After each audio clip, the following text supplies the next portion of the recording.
بری بچھی ہوئی تھی جس پر فرحاد اور وہ شخص بیٹھ گئے۔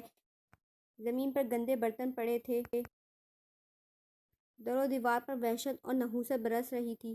فرحاد کا کئی گھنٹوں سے سن ذہن آہستہ آہستہ کام کرنے لگا تھا۔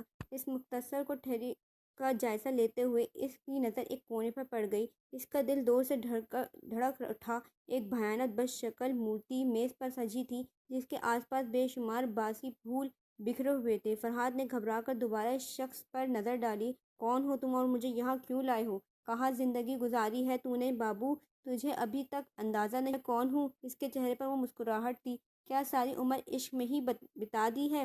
فرحاد کو جیسے جھٹکا لگا۔ تم کیسے جانتے ہو؟ میں بہت کچھ جانتا ہوں، اور جو نہیں جانتا وہ تو بتا دے۔ اس نے فرحاد کی آنکھوں میں آنکھیں ڈال دیں۔ فرحاد کو لگنے لگا اس شخص کی آنکھوں میں ناقابل بیان کشش ہے۔